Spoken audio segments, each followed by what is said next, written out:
Millionaire told his pregnant wife to leave. She returned as the mistress's landlord. Picture this: a glamorous millionaire's mansion perched on a sunlit California hillside. Inside, heated voices erupt. Olivia, heavily pregnant, clutches her suitcase, while her husband, Benjamin Whitmore, a self-made mogul famous for his ruthless business acumen, demands she leave. As tears slip down her cheeks, another woman smirks from the corner. This is Benjamin's mistress, who believes she's secured a life of glittering wealth at Olivia's expense. Little do they know, fate has a twisted sense of humor. Today, betrayal rules the day. But tomorrow, Olivia will return in a way no one expects, seizing not only the reins of her future, but also the keys to her enemy's very home, Olivia Henderson.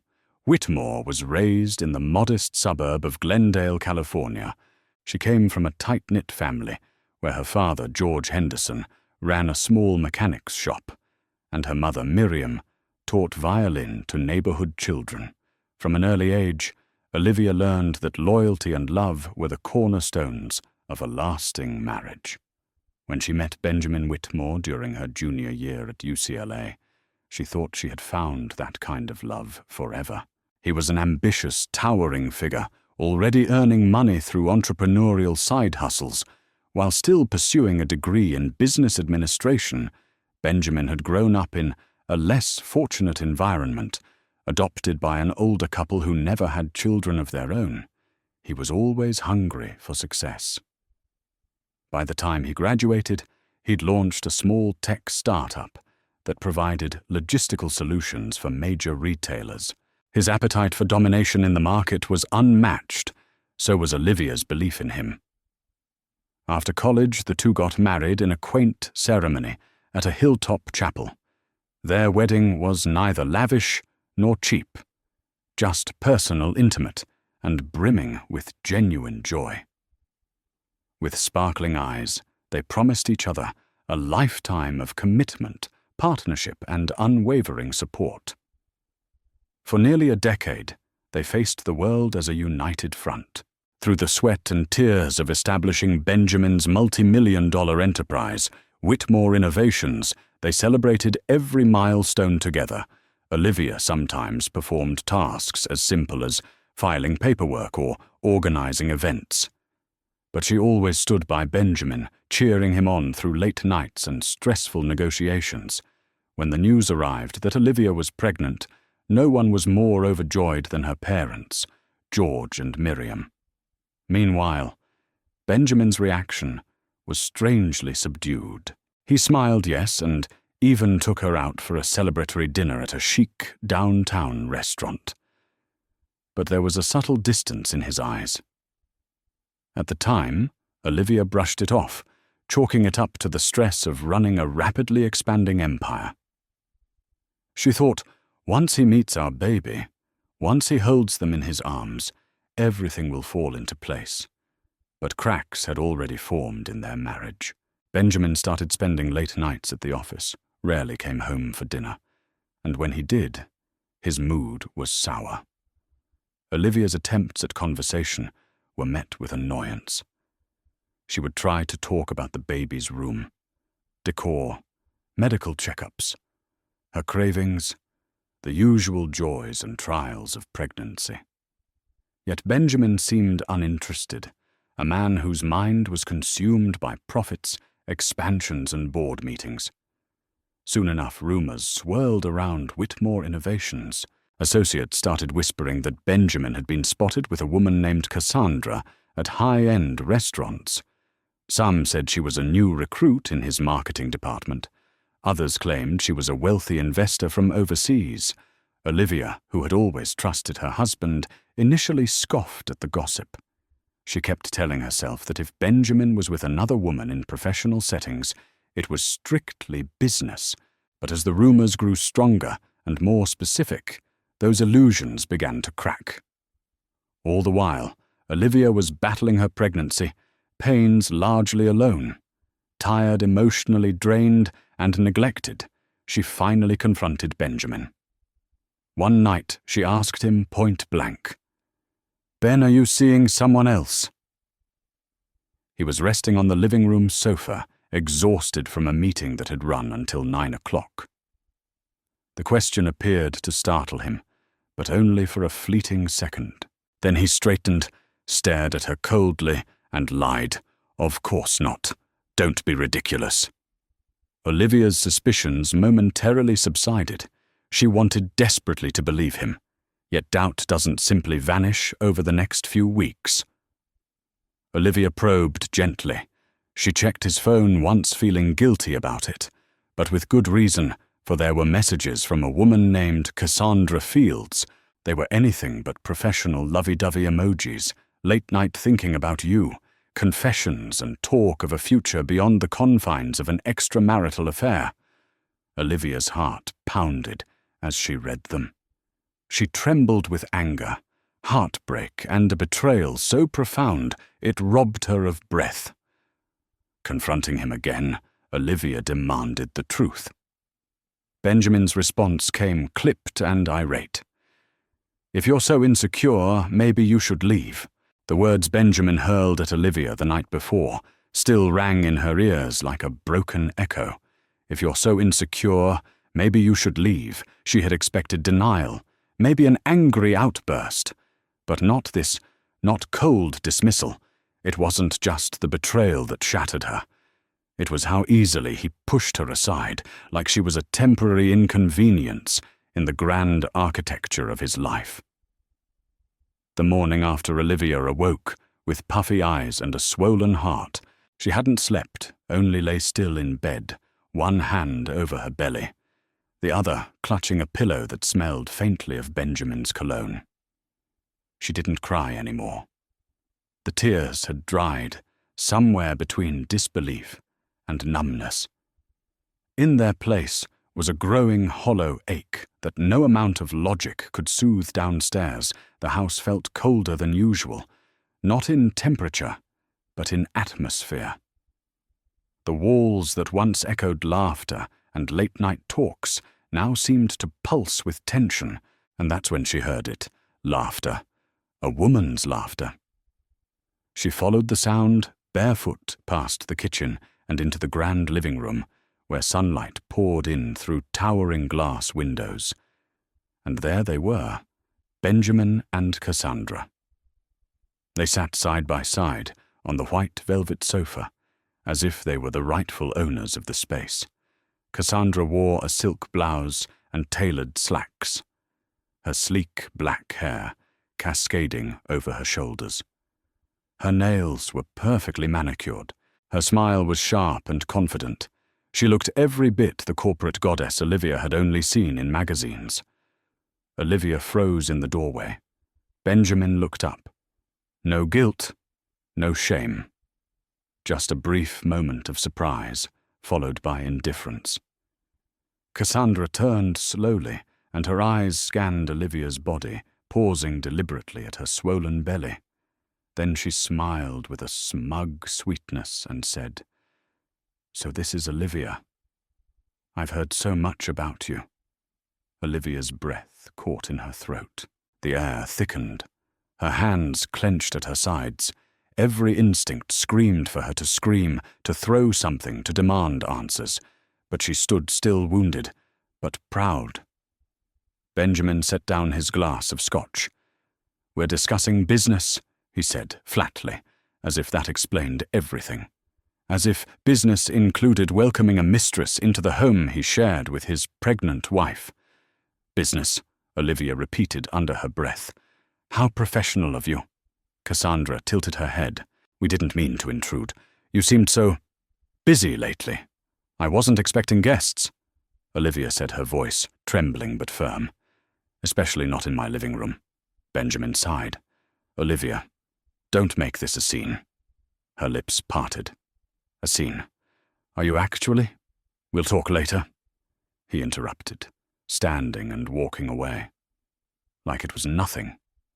Cassandra followed, casually, brushing past Olivia with a lingering smirk.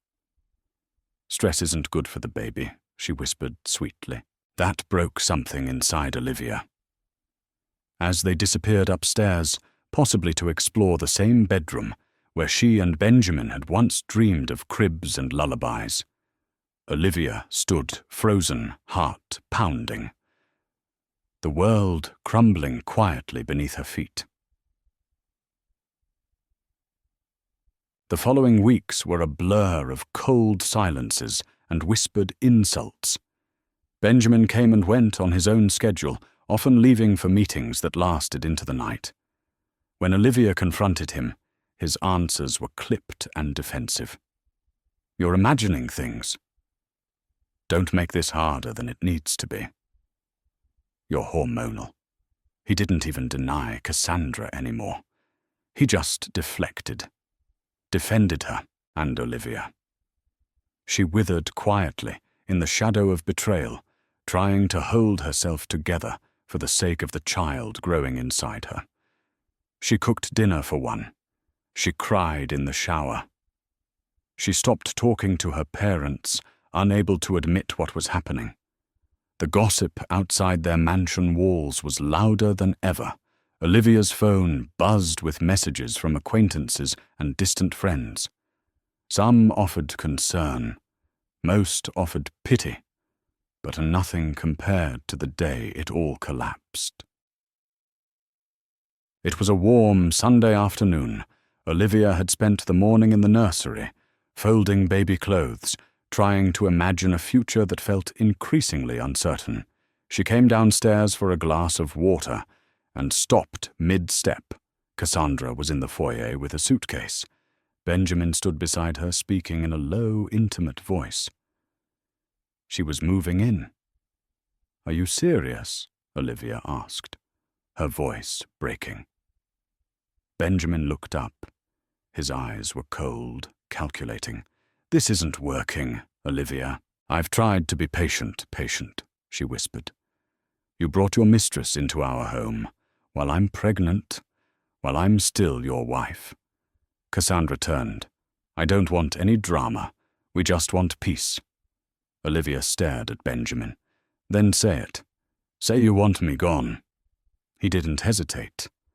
"I think it's best if you leave."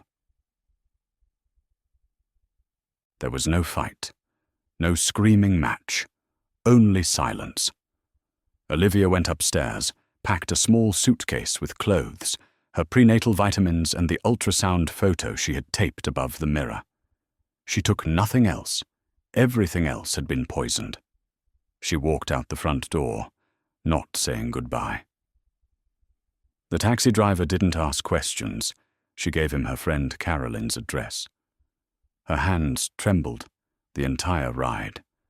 She didn't cry until she arrived, and Carolyn opened the door. Olivia collapsed into her arms. Caroline pulled her inside and said nothing, just held her. Later that night, Olivia stared at the ceiling in the guest bedroom. She could still feel the baby's soft kicks inside her. And in that moment, between sorrow and fury, she made a vow not just to herself but to her unborn child. "We're not victims. We're going to rebuild. And one day, they'll regret ever thinking we were weak." During the initial stages of the separation, Olivia was consumed by heartbreak. She could hardly sleep. Every meal felt like sand in her mouth. But as time passed, she remembered the child growing inside her. The baby needed a strong mother. And so, day by day, she found reasons to stand a little taller, breathe a little steadier. Caroline introduced her to a local group for single mums and women going through divorces in the affluent Los Angeles area. At first, Olivia felt out of place. These women had their own sets of struggles, but many of them had long since separated from their exes and were forging new paths.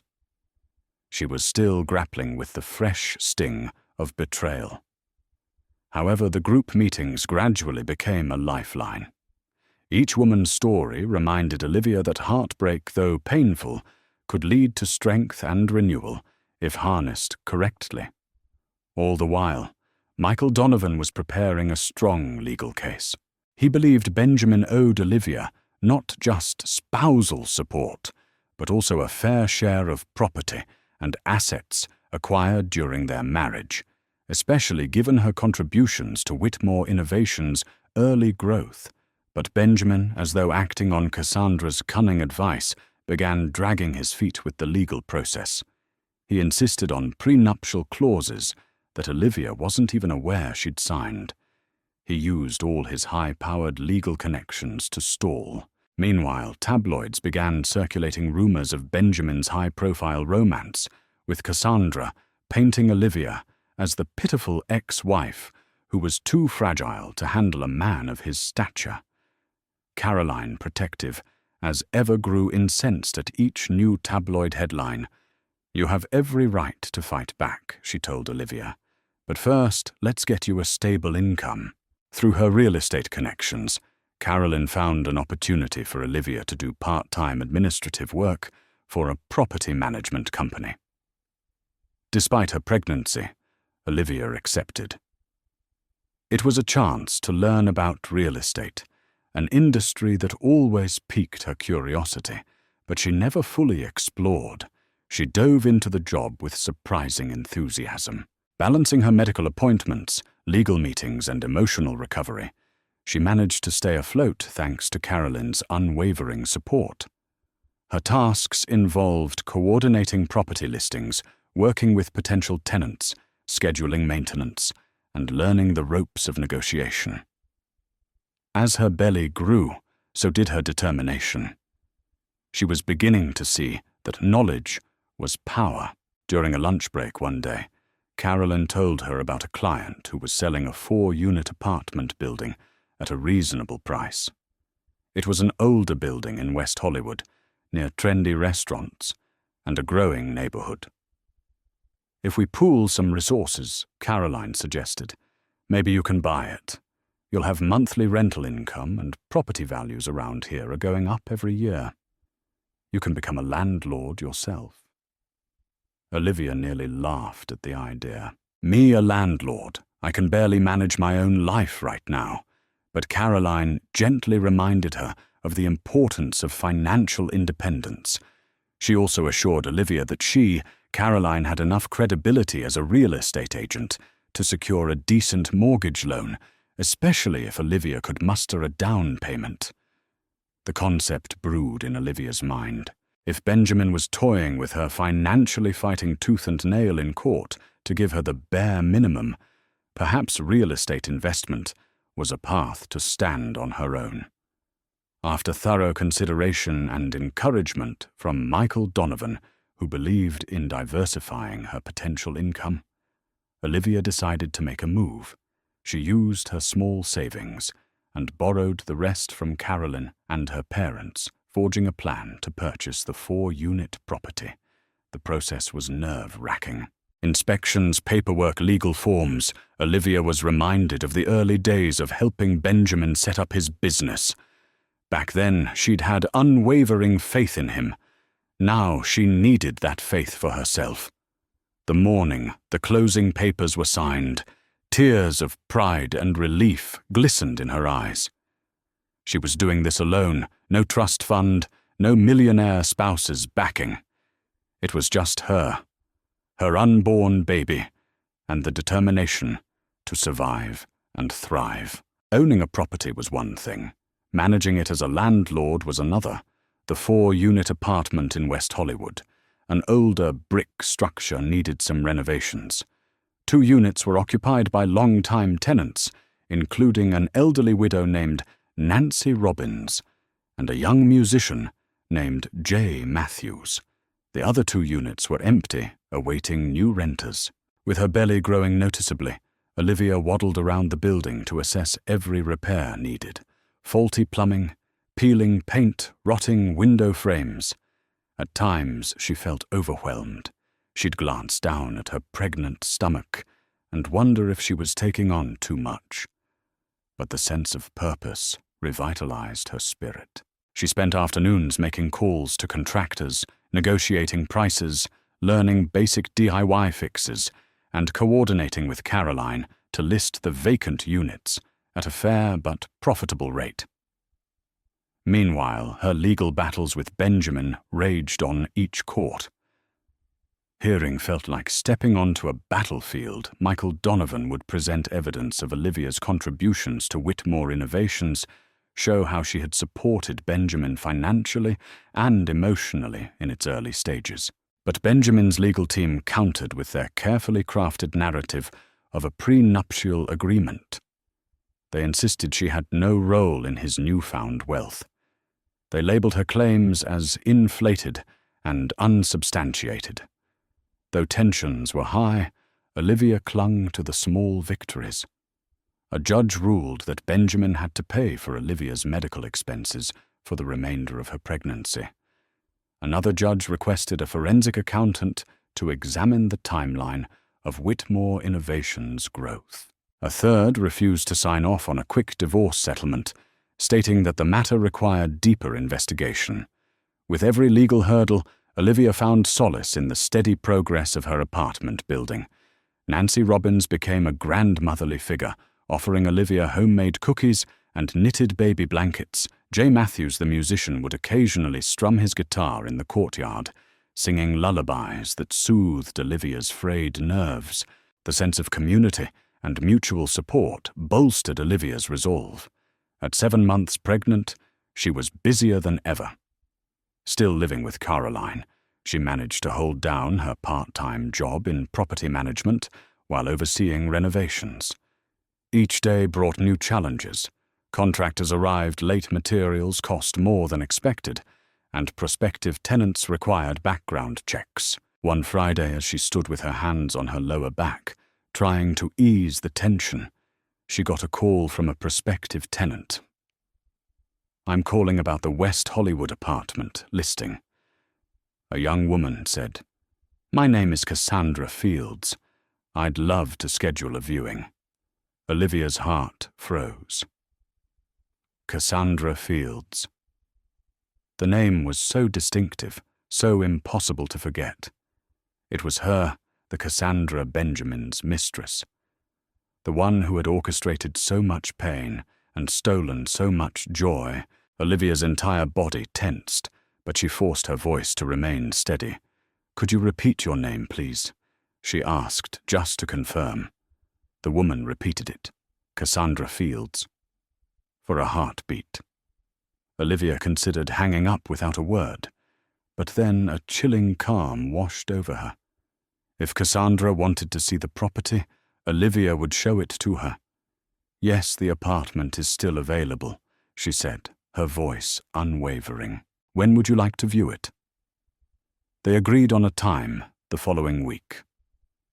Olivia ended the call, pressing a hand to her belly, as though to reassure her unborn child that everything was going to be okay. Over the next few days, she mulled over the irony of it all.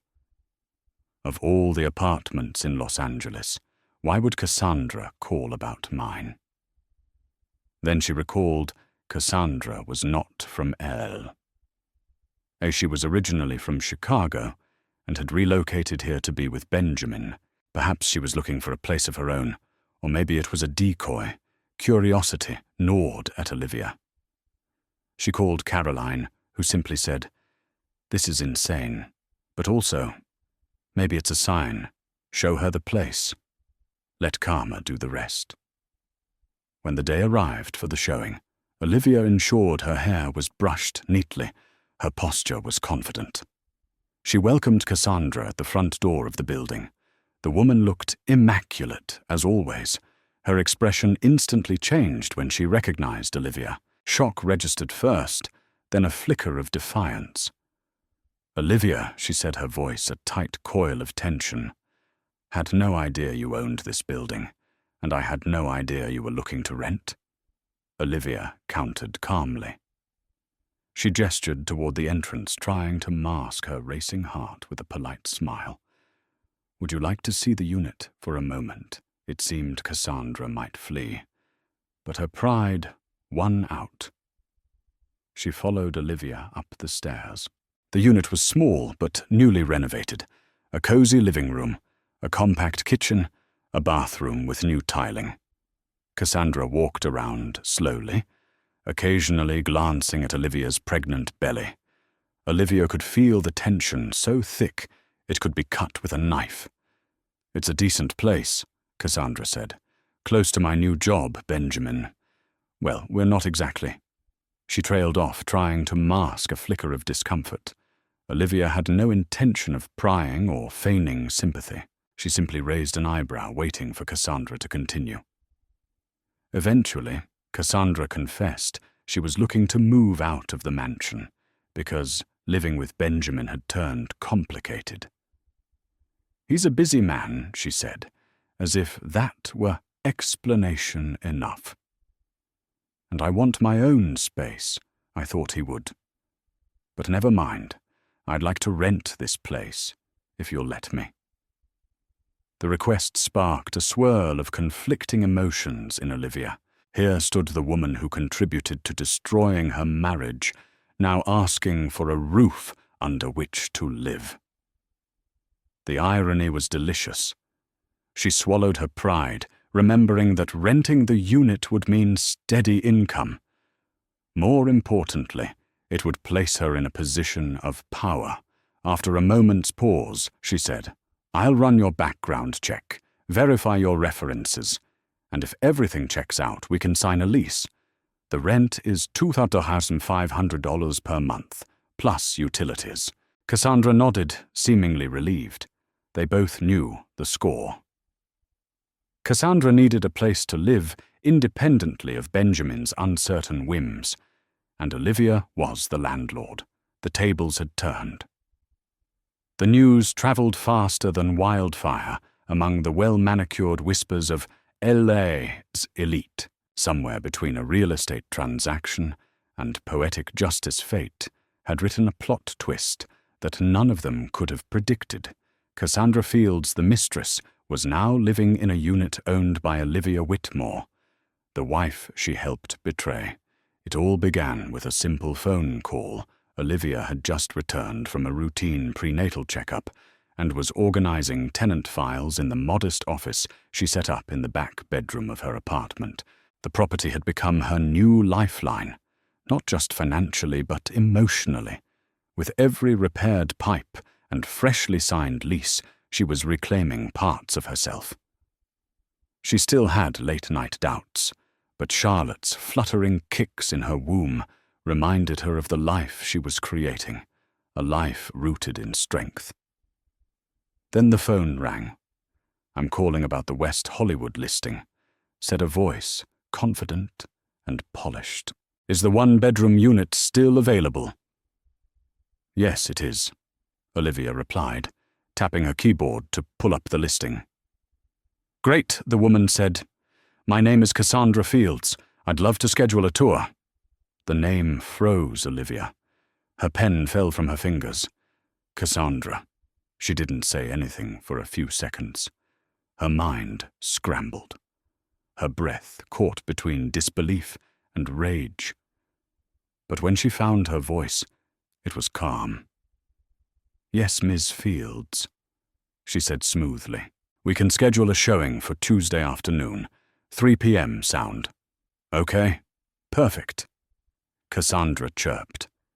The moment the call ended, Olivia leaned back in her chair, hand over her belly. "Well," she whispered to the baby, "life really does come full circle."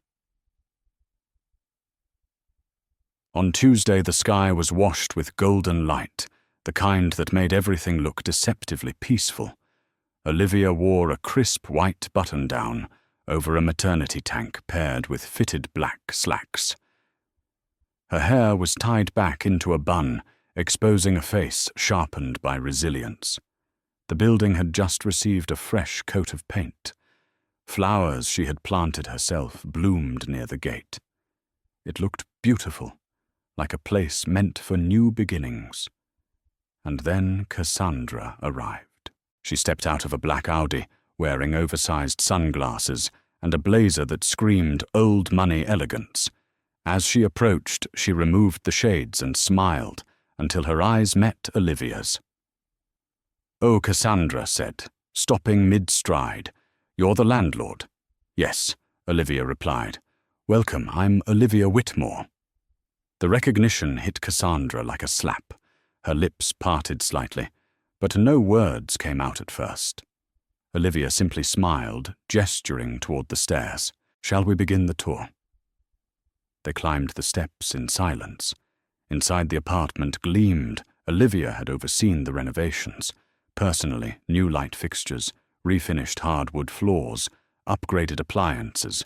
Cassandra walked slowly through the space, every movement betraying discomfort. It's nice, she said eventually.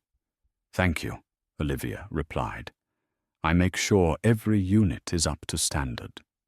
Cassandra turned uncertain. Did you know it was me when I called? Yes, Olivia said, without flinching. I did. There was a pause, a long, heavy one. Cassandra folded her arms, exhaling slowly. Look, I didn't know you owned property. And I didn't come here to stir anything up. I just need a place. Things with Benjamin are complicated. Olivia raised a brow. Complicated, she echoed. That's an interesting word for someone who helped evict a pregnant woman from her own home. Cassandra flinched. I didn't force anything. Benjamin made his choices. And so did you, Olivia said coolly. But this isn't about revenge. It's business. You need a place. I have one. If your application and references check out, the unit is yours. Cassandra blinked. So you'd actually rent this to me? Olivia gave her a half smile. Ms. Fields, you'll be paying market rent, utilities, and a security deposit, as long as you pay on time and follow the lease. I don't care who you are. She pulled a folder from her satchel and handed it over. Here are the application forms. If you're still interested, Cassandra took them quietly. There was nothing left to say. She walked out of the unit with a strange stiffness, her designer heels clicking down the stairs. Later that week, the application came. Through Cassandra passed the background check. Her finances were solid. Olivia approved her without hesitation, drafted the lease, and had Cassandra sign electronically. Within days, Cassandra moved in, and Benjamin, he lost his mind. The confrontation came one Saturday afternoon. Olivia was in the courtyard, reviewing bids from a landscaper, when a familiar voice cut through the breeze. What the hell is going on here? She turned to see Benjamin Whitmore storming through the gate like a man uninvited. His jaw was clenched, fists curled, his designer shoes crunching across gravel. You rented a unit to her, he barked. Olivia didn't flinch. Good afternoon, Benjamin. Don't play games with me, he spat. How could you lease to Cassandra? She looked up at him, calmly folding her clipboard. She needed housing. I had a vacancy. It's called business. Benjamin. You used to be familiar with the concept. He looked around at the building, as if realizing for the first time that Olivia had built something without him. The flower beds, the fixed shutters, the trimmed hedges. This wasn't the frail woman he'd kicked out. This was a woman who owned property, and now his mistress's lease. This is insane, he growled. You're doing this to humiliate me. Olivia laughed. It was soft, but not kind. You humiliated yourself, Benjamin. I'm just managing my assets. His face turned red. You're enjoying this, aren't you? No, she said plainly. But I'd be lying if I said I didn't find it poetic. He opened his mouth again, but she raised a hand. If you'd like to speak further, you can go through my lawyer. Otherwise, get off my property. For a moment, Benjamin just stood there, his ego bleeding from every pore. Then, with a sound between a growl and a sigh, he turned and left. That evening, Cassandra knocked on Olivia's door. I didn't know he'd show up, she said quietly. I'm sorry if that caused trouble. Olivia nodded. It didn't. He doesn't scare me anymore. I thought you'd be. crueler, Cassandra admitted. I deserved it, you did, Olivia replied, but I've got better things to do than chase revenge. There was a silence, a shared recognition. Then Cassandra said, for what it's worth. This is the first place in months where I've felt like I can breathe, thank you. Olivia offered a nod, then closed the door. Inside, she looked around her small, quiet apartment. It was humble but hers. She stroked her belly, smiling faintly. Justice had not come with screaming. It had come in leases. Signed flowers planted, and dignity held tight. And for the first time since her world had shattered, Olivia felt something she hadn't felt in a long, long time. Power. The final month of Olivia's pregnancy passed in a blur of exhaustion, quiet strength, and a strange sense of anticipation. Her belly had grown heavy, and round her back ached with every step. And yet, she walked tall because she had survived the fire. And now she stood in its ashes, rebuilding something stronger. Her modest single-story rental home, nestled on a quiet street near a leafy neighborhood park, was nearly ready. The spare room had been transformed into a soft, glowing nursery, complete with star-shaped wall decals, pastel curtains, and a wooden crib she'd assembled herself with Carolyn's help. The walls were painted a calming, dusty rose. Above the crib hung a sign she hand-lettered one night when Charlotte kicked particularly hard. You are loved. You are safe. You are mine. Olivia still worked part-time as a consultant for the property management agency, fielding emails between prenatal appointments and daily walks. Her tenants greeted her with warmth. Nancy Robbins often baked small loaves of banana bread and left them on her porch, while J. Matthews, the young musician, strummed gentle lullabies from the courtyard, which lulled her nerves on anxious nights. She had grown used to managing her world quietly, confidently, but nothing prepared her for what came next. One Thursday evening, as the sun dipped below the rooftops and the smell of jasmine filled the air, Olivia stood in the nursery, folding tiny onesies. She was humming softly when a sharp pain stabbed through her lower back, causing her to gasp and grip the dresser for support. At first, she dismissed it as another Braxton Hicks contraction, a common false alarm, but when the second one hit harder, closer together, and radiated across her abdomen like a tightening rope, she knew. Her water broke moments later. Alone in the house, adrenaline surged through her. Caroline was out of town on a business trip. Olivia had planned everything, hospital bag packed, birth plan written, but she hadn't expected to go into labor early. With trembling hands, she called an ambulance. The hospital lights were sterile and bright. Nurses buzzed around her, checking vitals, adjusting monitors. A kind woman named Dr. Monroe introduced herself, her calm demeanor like an anchor. You're doing great, Olivia. The baby's coming sooner than expected, but all signs are stable. Hours passed like waves, painful, rolling, endless. Olivia bore them with gritted teeth and silent prayers. No partner held her hand, no whispered encouragements from a husband at her side. But as each contraction came, she whispered to herself, You are strong, you are safe, you are enough.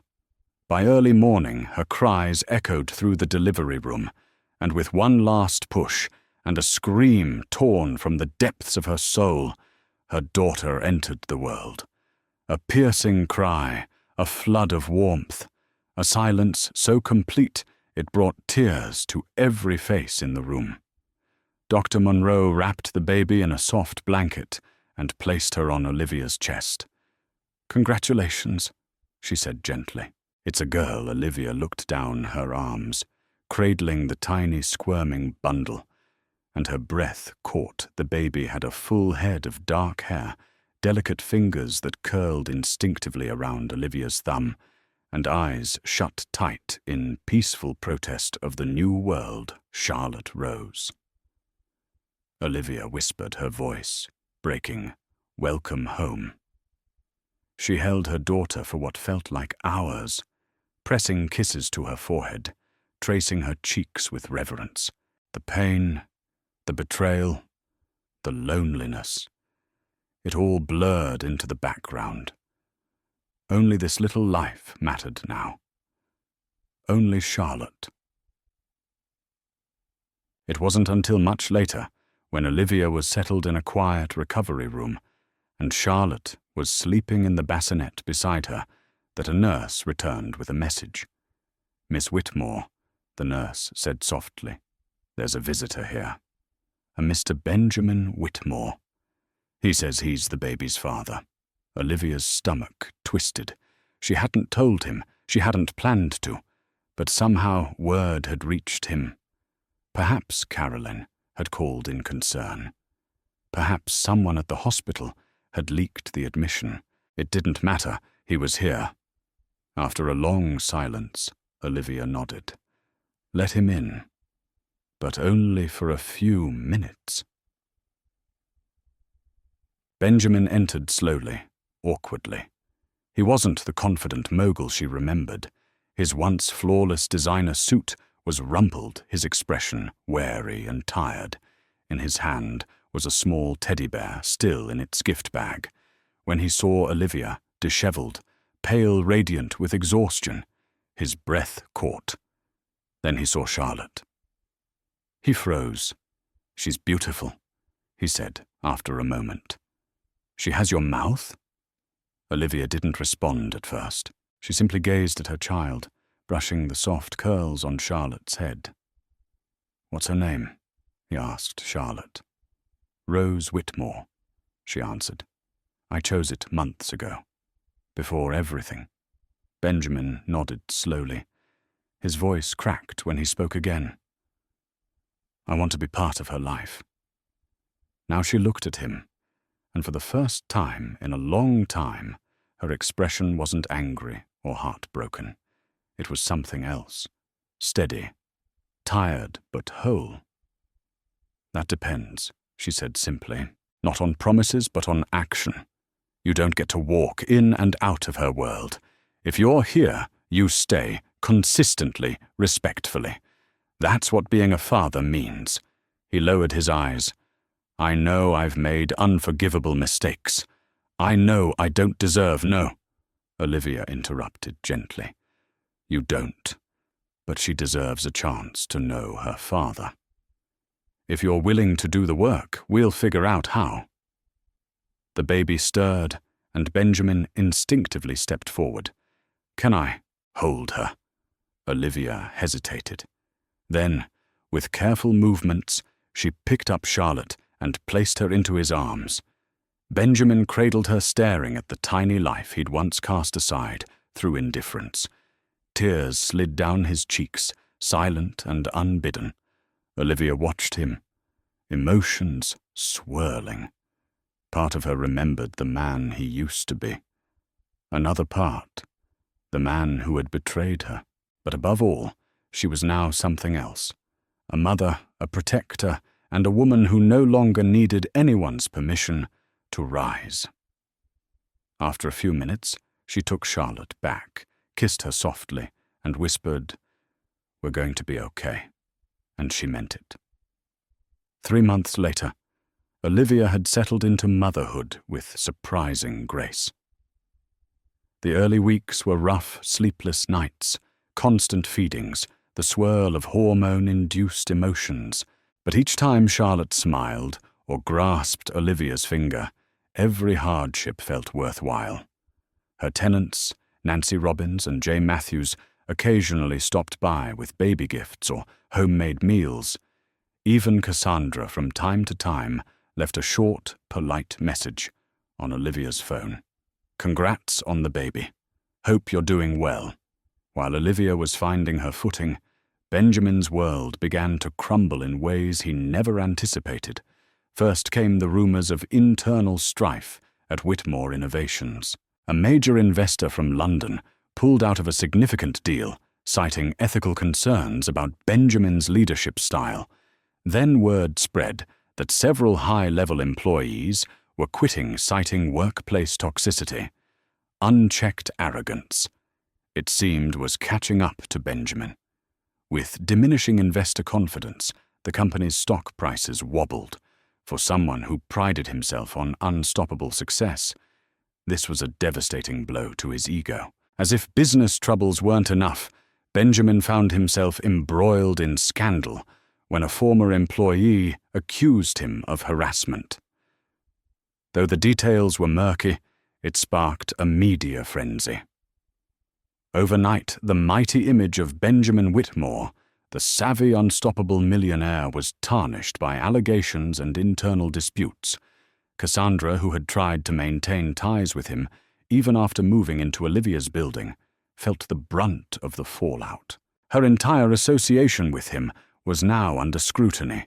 Desperate to control the narrative, Benjamin ramped up his PR campaign, paying top dollar to hush negative coverage. He also tried to parade the idea that he was a devoted father to baby Charlotte, even though his actual involvement in her life was minimal. He sent lavish gifts, expensive cribs, designer baby clothes to Olivia's home, but they often arrived without him, ever showing his face. Olivia donated most of these ostentatious offerings to women's shelters, preferring a simpler, kinder approach to raising her daughter. Meanwhile, the legal case continued. The forensic accountant, hired by the judge, uncovered more about Olivia's early contributions to Whitmore Innovations, supporting Michael Donovan's argument that Olivia had a rightful claim. Armed with that evidence, Michael pushed for a settlement that included substantial child support, a portion of the company's shares, and a favorable custody arrangement for Charlotte. Benjamin fought back, but each fight cost him in legal fees and public goodwill. Finally, under mounting stress, his once unshakable bravado began to falter. In a rare moment of vulnerability, he requested a private meeting with Olivia and Michael to negotiate outside the courtroom. They met in the sleek offices of Donovan and Associates. The atmosphere was tense. Benjamin sat with his high-priced lawyer, while Olivia and Michael took seats across the polished mahogany table. Benjamin cleared his throat. "I'd like to propose a settlement," he began. He offered a lump sum of money, a modest monthly child support, and a small percentage of the company's shares, far less than what Olivia was entitled to. Michael Donovan flicked through the papers unimpressed and slid them back across the table. "We have evidence, and the law is on Olivia's side." Michael stated, "I suggest you reconsider." Benjamin's lawyer tried to interject, but Benjamin silenced him with a raised hand. Anxiety etched lines on his face. "Let's talk privately," he said. Olivia nodded toward Michael, who agreed to step out for a moment. Benjamin's lawyer also exited, leaving the former spouses alone. Softly, Benjamin began, "Look, I know I've messed up. Maybe I thought I could push you around. But the truth is, I'm losing grip on everything. The business is in trouble. My reputation is in tatters. And Cassandra and we're not together anymore." He sounded more deflated than Olivia had ever heard him. "All I have left is my daughter. I don't want to lose her too." Olivia studied him, recalling the confident man she once admired, the man who had turned cold and threw her out. Now he sat before her, stripped of his arrogance. "If you truly want to be a father, you'll be one regardless of money," she said, cradling her hands in her lap. "But Charlotte will never be your pawn, and I won't accept being short-changed for the years I spent helping build your dreams." Benjamin's gaze fell to the table. "I know I'm prepared to give you what you want, but I need time to stabilize the company." Olivia considered the request, her heart carefully guarded. "I'm not out to destroy you," she clarified, "but I will protect my child's future." If that means we finalize the settlement with a fair division, so be it. When their lawyers returned, Benjamin, having relinquished his last shred of defiance, agreed to terms far more favorable to Olivia. He would provide generous child support, sign over a significant portion of Whitmore Innovations' shares, and commit to a custody schedule that prioritized Charlotte's well-being. The agreement was recorded, and the lawyers began drafting the documents. It was a bittersweet triumph for Olivia. She hadn't wanted it to come to this, but the circumstances demanded it. Days later, news of the settlement leaked to the press. Headlines read, "Scandal-ridden millionaire, Benjamin Whitmore concedes to ex-wife's demands." Paparazzi snapped pictures of Olivia entering her modest home, praising her for rising from the ashes. That same day, Cassandra approached Olivia in the hallway of their apartment building, a pained look in her eyes. "He's furious," Cassandra said quietly, referring to Benjamin. "He blames me for everything, but I'm done with him.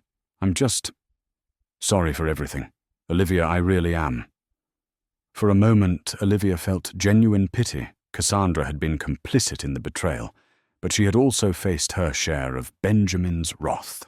The two women had come full circle from adversaries to a strange sort of coexistence.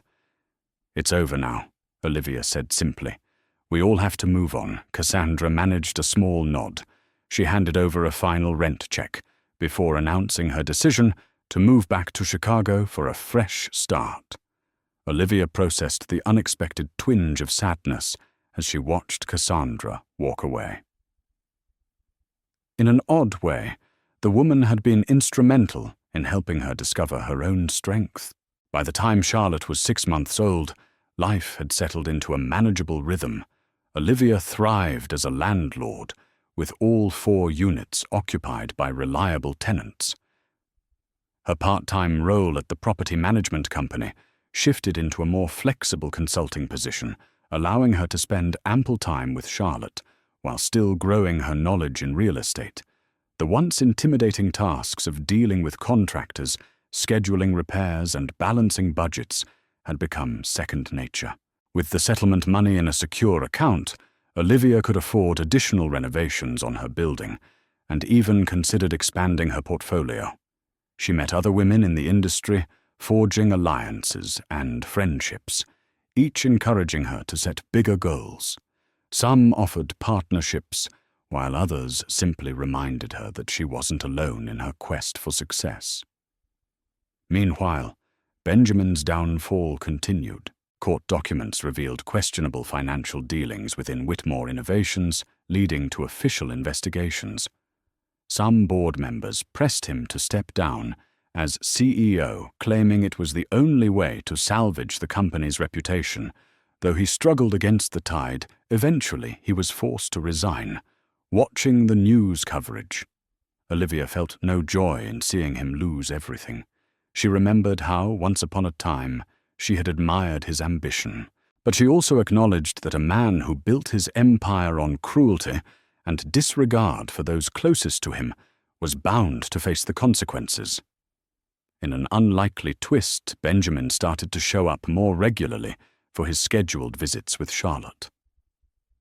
At first, Olivia was wary, expecting him to cancel at the last minute or behave erratically, but he surprised her. Perhaps the losses he had endured, his reputation, the mistress he thought he loved, his position in the company, had forced him to reevaluate what truly mattered. He began by meeting Charlotte in neutral places, a cafe near Olivia's home, the park across the street. Gradually, Olivia let him visit their house, though she kept a watchful eye, ensuring Charlotte's safety and well-being remained paramount. One sunny afternoon, Olivia watched Benjamin push Charlotte's stroller around the park. Their baby giggled at the dancing light filtering through the leaves. A pang of nostalgia tugged at Olivia. There had been a time when she'd pictured this scene, her loving husband and their child enjoying a peaceful moment. Life hadn't turned out that way yet. Here they were forging a new path amidst the wreckage. When Benjamin and Charlotte returned to the bench where Olivia sat, he seemed hesitant to speak. Finally, he said, "Thank you for letting me be here. I don't deserve your kindness, but I appreciate it." Olivia met his gaze. "I'm not doing it for you," she said gently, "but for Charlotte. She deserves a relationship with her father, provided you can handle it responsibly." He nodded, cradling Charlotte in his arms. The baby clapped her hands, gazing up at her father with innocent wonder. Olivia exhaled, an odd sense of closure washing over her. In that simple park scene, she saw the possibility of healing from all the betrayals, if not for her and Benjamin together. Then, at least as co-parents, committed to their child's happiness. Caroline, who had stood by Olivia through thick and thin, cheered on her friend's newfound stability. "You really did it," she said, toasting Olivia one evening with glasses of sparkling apple cider. "You went from pregnant and homeless to a successful landlord and mother, and you took down a millionaire's ego in the process. I'm so proud of you." They both laughed, recalling the tears and anguish that once filled Olivia's nights. Olivia looked down at Charlotte, dozing off in her bassinet, and felt an overwhelming gratitude. She had found her way, and she had discovered her own power along the journey. The sense of defeat and helplessness that once consumed her had been replaced by determination and accomplishment. She was a mother, a business owner, and a woman who had made it through a storm that threatened to break her. In time, rumors surfaced that Benjamin might relocate perhaps somewhere quieter to nurse his wounds and start over. As for Cassandra, she made good on her word, departing for Chicago, where she attempted to rebuild her life, free from scandal. Olivia rarely heard from her again, except for one last text message that said, "I'm sorry, wishing you and your daughter a happy life." Olivia never replied, but she kept the text a silent reminder of a chapter in her life that had ultimately led her to a better version of herself. In the end, every twist of betrayal, heartbreak, and unexpected coincidence led Olivia down a path of self-discovery. The millionaire husband who cast her aside lost his empire, faced scandal, and was ultimately forced to grapple with the consequences of his actions. Meanwhile, Olivia transformed from a vulnerable wife into an empowered single mother and savvy real estate entrepreneur, taking back control of her destiny and her daughter's future. Sometimes life's hardest challenges forge the strongest steel, and for Olivia, discovering her own resilience became the greatest victory of all. Thank you for watching this dramatic saga unfold. If you enjoyed this roller coaster of betrayal and redemption, don't forget to like this video, share it with your friends who love a good twist of karma, and subscribe to our channel for more real-life drama stories. Your support helps us continue bringing you gripping tales of strength, determination, and the power of never giving up on yourself. Until next time, stay inspired.